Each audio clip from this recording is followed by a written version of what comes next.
Aspect of the debate. Congress party ఓవరాల్గా stand అదే దయాకర్ గారు చెప్పింది. సో మీ థాట్స్ ఏంటి? నిన్న కాంగ్రెస్ వాళ్ళు ఎవరు ఈ క్రికెట్ టీం ని అభినందించలేదు. అవును. అది ఒక చాలా కొంచెం ఆడ్ గానే కనిపించింది.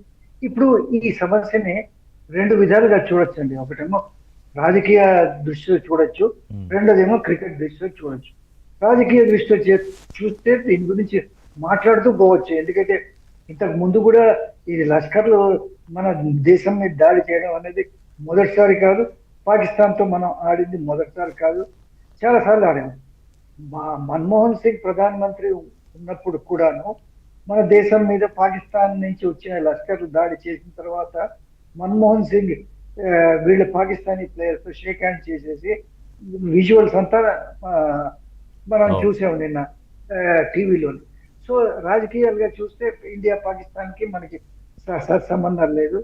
పాకిస్తాన్ మనని ప్రతి ఫోరంలోని యునైటెడ్ నేషన్స్ లో కానీ ఇంకా వాళ్ళు. ఇది ఇస్లామిక్ సమ్మిట్ లో కానీ మనని దూషిస్తుంటుంది. మ్మ్.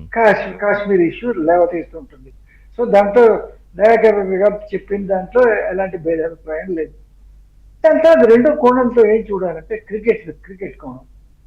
క్రికెట్ కోణంలో చూడాలంటే ఇది బైలాటరల్ మ్యాచెస్ కాదు ఇవన్నీ. అవును. పాకిస్తాన్ ఒక్కళ్ళనే మనం బాయ్కౌట్ చేయలేం.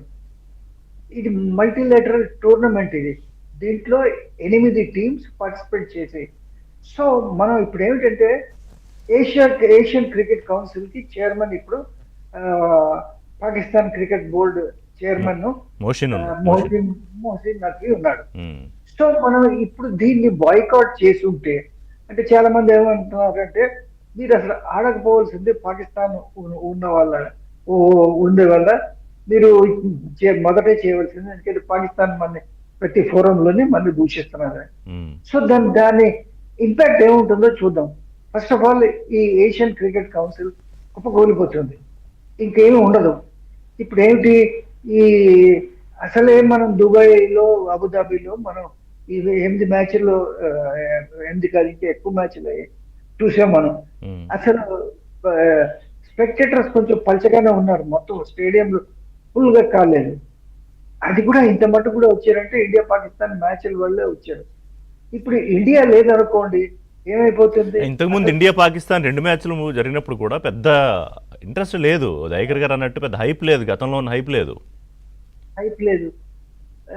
ఎందుకంటే చాలా ఎంత మనం పాకిస్తాన్ కాదనుకున్నా మనం ఆడుతున్నాం మ్యాచ్లు. మ్మ్. ఎందుకు? దానివల్ల మనకి డబ్బు వస్తున్నది. ఇక్కడ నేను ఏంటంటే కాంగ్రెస్ వాళ్ళు చెప్పిన దాంతో ఏకీభవిస్తాను.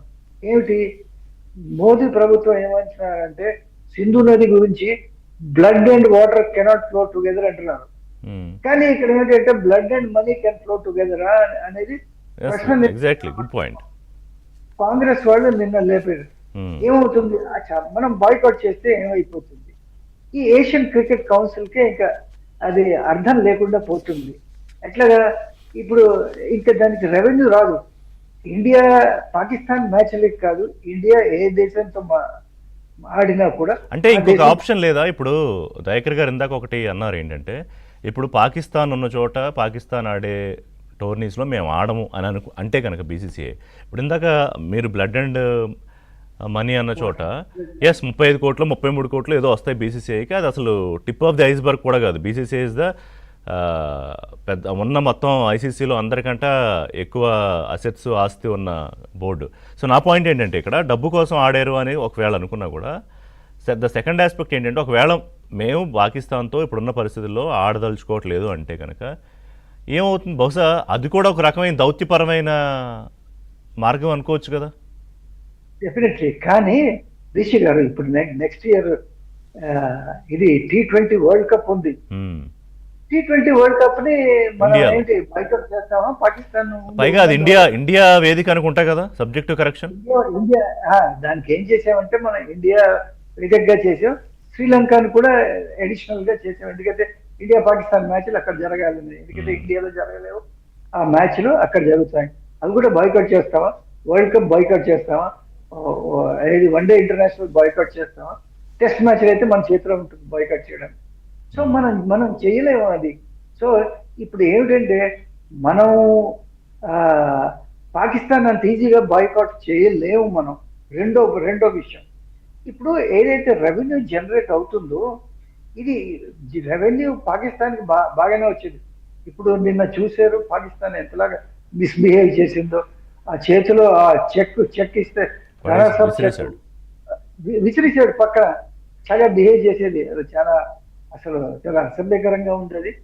అయితే ఇప్పుడు ఏమవుతుందంటే, సరే పాకిస్తాన్ తట్టుకోగలదేమో రెవెన్యూ రాకపోతే, కానీ ఆఫ్ఘనిస్తాన్ ఇలాంటి దేశాలు ఏమవుతాయి? ఆఫ్ఘనిస్తాన్ ఏమిటంటే ఇలాంటి టోర్నమెంట్స్ లో ఏదైతే రెవెన్యూ వస్తుందో ఈ రెవెన్యూతో డొమెస్టిక్ టోర్నమెంట్స్ నడుపుతుంది. అది కాకుండా ఆఫ్ఘనిస్తాన్ లో zero infrastructure, cricket infrastructure zero. So that's okay, వాళ్ళు బట్ అక్కడ, ఆఫ్ఘనిస్తాన్ ఆడొచ్చు కదా, అంటే పాకిస్తాన్ కనుక మేము ఆడమంటే ఆఫ్ఘనిస్తాన్ ఆడకపోవడానికి ఏమీ లేదు అట్లా. బట్ ఇండియా పాకిస్తాన్ లేకపోతే అసలు మీకు రెవెన్యూ లేదు కదా. అట్లా అంటారా? మీకు ఓకే. రెవెన్యూ రాకపోతే మీకు ఆఫ్ఘనిస్తాన్కి ఎక్కడ డబ్బులు ఇస్తాం? శ్రీలంక, బంగ్లాదేశ్, ఒమాన్, హాంకాంగ్ వీళ్ళందరికీ మనం, యుఏఈ వీళ్ళందరికీ ఎక్కడి నుంచి రెవెన్యూ వస్తుంది? ఓకే.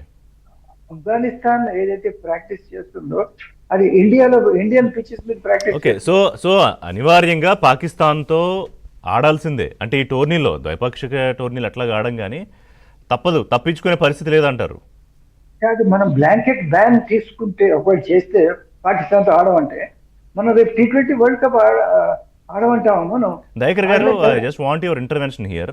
అది కూడా కరెక్టే కదా. ఇప్పుడు బ్లాంకెట్గా మేము బ్యాన్ తీసుకున్నాము పాకిస్తాన్తో వచ్చి, మేము అసలు వాటర్ ఇవ్వము, యుద్ధం చేస్తున్నాము, ఇంకా ఆటలు